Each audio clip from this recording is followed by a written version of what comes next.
some tricks. Very few. I don't really know a lot like everybody else does, but I was inspired by Justin at BBQ to share one of these tips. That'll be the second to last one. And then a couple others that I thought, okay, I could throw them in this video. So, a lot of you know that watch me, all 258 of you, that I sometimes use my Dutch oven. And so my configuration for that I just came about was using these bricks. And place the charcoal in the bricks. The bricks retain heat, so it helps keep the heat underneath of it. And then I put the Dutch oven right on top. Any extra coals are laying over here, and then I can use them as I need, put them on top of the lid, depending on my recipe and so forth and so on. The other tip or trick, which I got from Lyle at No Hippie Barbecue, is to use the bricks in this configuration where you put your charcoal over here, you got your hot zone, you got your warm, and then I guess cool, even though it's probably 250 degrees over here, which is what you want for ribs, barbecue, that kind of stuff. So that's the configuration I would use there.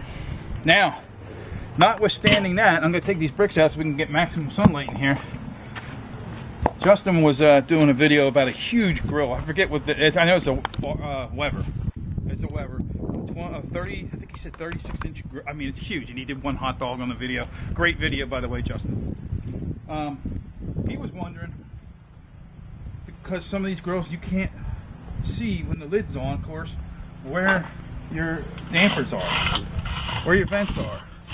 And you can. If you got this lid on, you can't see a darn thing. And you don't want to take the lid off because you're not cooking. And you could get a flare up, so it's on. And how do you see it? Oh, you got to get down here and look. Take your cell phone. Get on your cell phone. Go to take a picture.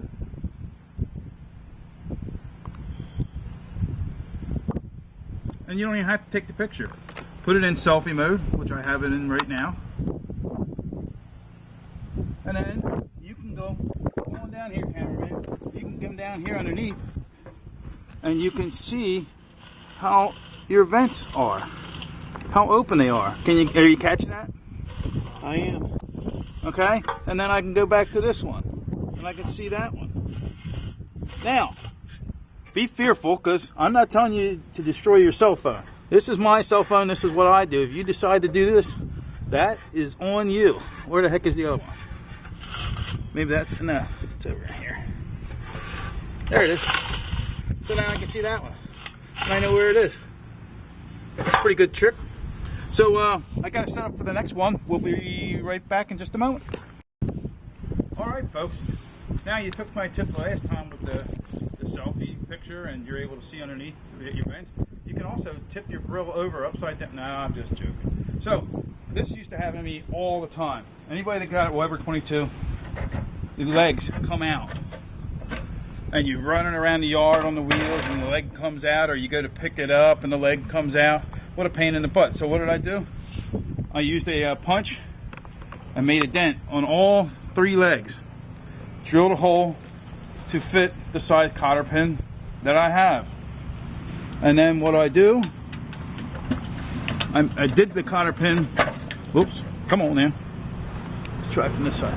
I, of course, can take this apart like I did. I did this a couple weeks ago. Come on, get in there.